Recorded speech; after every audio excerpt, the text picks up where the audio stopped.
Hi. ఇవాళ Attapur auto ఘటన నాకు తెలిసి అందరికీ రీచ్ అయ్యింది అనుకుంటున్నాను. ఆ ఆటో డ్రైవరు 10th క్లాస్ చదివాడు.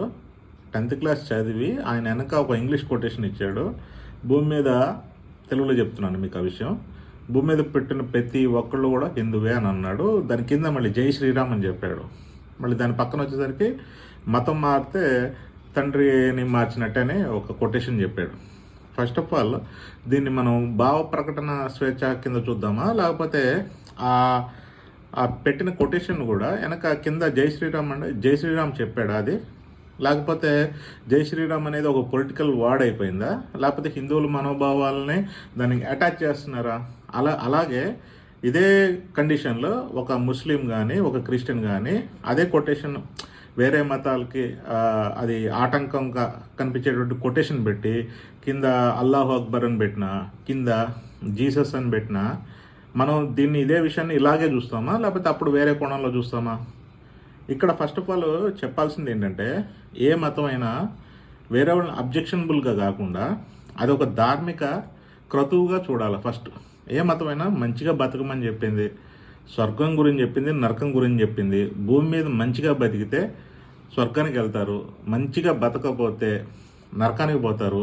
కర్మ సిద్ధాంతం అనేది ఏ మతంలో అయినా ఇవి ప్రాథమికమైన అంశాలు. మీరు హిందూయిజం చూడండి, లేకపోతే క్రిస్టియానిటీ చూడండి, లేకపోతే ముస్లిం ఇది సిద్ధాంతాలు చూడండి, అన్నిట్లో కూడా ఇంకా మీకు తెలియని మతాలు చాలా ఉన్నాయి. అలా కాకుండా మనం ఏంటంటే ఒక ధార్మిక క్రతువుగా చూస్తే, అంటే ఏంటి, ఫర్ ఎగ్జాంపుల్ హిందువుల్లో పేదరికంలో ఉన్నోళ్ళు, ముస్లిమ్స్లో పేదరికంలో ఉన్నోళ్ళు, క్రిస్టియానిటీలో పేదరికంలో ఉన్నోళ్ళు, వాళ్ళని ఆదుకునే ఒక మంచి ఒక ప్రోగ్రాం కానీ ఇది చేయడానికి మాత్రం మనం వెనకడుగేస్తాం. కానీ ఒక పొలిటైజ్ చేసే విషయంలో మాత్రం మనం ముందుంటున్నాం. ఎందుకు? ఒక ధార్మిక క్రతువు చేసినా కూడా ఆ మతంలో లేని వాళ్ళని ఆదుకుంటే మాత్రం అది కూడా ఒక మంచి ఒక ప్రచారమే అవుతుంది. ఫర్ ఎగ్జాంపుల్ చెప్తాను, మనకి సోషల్ మీడియాలో చాలా అప్పీల్స్ వస్తుంటాయి, నేను ఈ రకమైన వ్యాధితో బాధపడుతున్నాను, నాకు సహాయం చేయండి, నా పేరు ఇది అని చెప్పినప్పుడు మనం ఎప్పుడు కూడా ఆ పేరును బట్టి ఆ మతాన్ని ఎతికి మనం చెయ్యం. మనోడు అని చెప్పి కానీ ఇంకోడని కానీ చెయ్యం. కానీ ఇప్పుడు నేను చెప్తున్నాను, ఇప్పుడు నా పేరు బాలగంగాధర్ అనగానే ఫస్ట్ ఆఫ్ ఆల్ నా ఐడెంటిటీని సెర్చ్ చేస్తారు.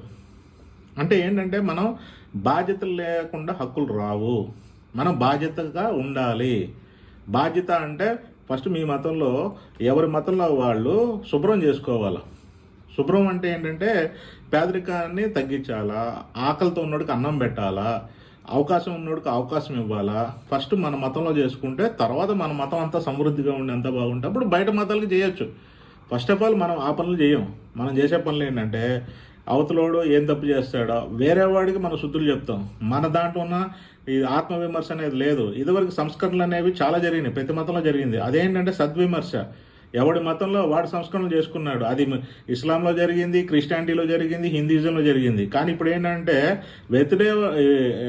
వేరే మతంలో శుద్ధులు చెప్తున్నారు అనమాట. వేరే మతాన్ని విమర్శించడం అనేది ఒక సద్విమర్శ కింద మారిపోయింది. ఈ టోటల్ ఎపిసోడ్లో నాకు కనపడిన మెయిన్ పాయింట్ అనేది ఫస్ట్ భావ ప్రకటన అనేది వేరే వాడికి అబ్జెక్షనబుల్ అయినప్పుడు అది భావ ప్రకటన కింద రాదు. భావ ప్రకటన అంటే ఒక వేరే వాళ్ళని హర్ట్ చేయకుండా వాడి లిమిట్స్లోనే వాడు మాట్లాడాలి. ఇది చాలా విషయాల్లో చాలా రాజకీయ నాయకుల దగ్గర కాడి నుంచి, జర్నలిస్టుల కాడి నుంచి, ఇంకా సామాన్య మానవుడి దగ్గర నుంచి మనం ఏది ఎక్స్పెక్ట్ చేస్తాం? పైన చదువుకున్న వాళ్ళు 10 మందికి ఆదర్శవంతంగా ఉండేటువంటి వాళ్లే తప్పులు చేసినప్పుడు సామాన్య మానవుడిని, నేను ఆటో డ్రైవర్ని విమర్శించడానికి నేను పెట్టట్లేదు. అంటే ఏంటంటే ఎంత ఇన్ఫ్లుయెన్స్ అవుతున్నారు కామన్ పీపుల్. అంటే ఇక్కడ ఏంటంటే ఒక 10th క్లాస్ చదివినటువంటి, నేను ఆయన చదువు గురించి కూడా అనట్లేదు, అంటే ఒక తక్కువ ఎడ్యుకేషనల్ క్వాలిఫికేషన్ ఉన్న వ్యక్తి ఎంతసేపు ఇన్ఫ్లుయెన్స్ అవుతున్నాడు. ఎడ్యుకేషన్ అనేది మ్యాటర్ కాదు, ఎందుకంటే చదువుకున్న వాళ్ళు అంతకంటే ఎక్కువ ఇన్ఫ్లుయెన్స్ అవుతున్నారు. సోషల్ మీడియా కానీ రకరకాల సిద్ధాంతాలు, ఈ సిద్ధాంతాలన్నీ కూడా ఏంటంటే పొలిటైజ్గా ఒక పొలిటికల్ యాంగిల్లోనే ఉన్నాయి తప్ప ఏంటంటే ఒక మనిషికి కావాల్సినటువంటి ధార్మిక కర్తృత్వాన్ని ఇక్కడ చేయడానికి మాత్రం ఇది కూడా లేకుండా దూరంగా పాటిస్తున్నాయి. నేను ఒకటే చెప్పదలుచుకున్నాను, బాధ్యతలు లేకుండా హక్కులు రావు. బాధ్యతగా ఉండి ఎవరి దాంట్లో వాళ్ళు ఇది చేసుకుంటే కరెక్ట్గానే దాని ఒక భావ ప్రకటన వాళ్ళు చెప్తారు, రేపు ఇంకోటి చేసినప్పుడు వాడి మీద దాడి చేస్తారు. ఇక్కడ ఇంకో విషయం కూడా చెప్తారు, సరే అక్కడ ఒక ఆటో డ్రైవర్ రాశాడు, మీకు అది అబ్జెక్షనబుల్గా ఉంటే ఫస్ట్ ఆఫ్ ఆల్ మీరు ఒక పోలీస్ కంప్లైంట్ ఇవ్వాలి. అంతేగాని వేరే ఇంకో మమ్మల్ని కించపరిచాడని చెప్పి ఆటో డ్రైవర్ని ఆపిది మీరు దాడులకు మీరు పాల్పడితే నెక్స్ట్ అదే విధంగా రేపు ఇంకోళ్ళు పాల్పడవచ్చు. అంటే ఏంటంటే దీనికి అంతుపంతు లేకుండా చివరికి ఒకళ్ళనొకళ్ళు కొట్టుకునే ఒక స్థాయికి ఒక దిగజారుడు పాయింట్కి వస్తుంది.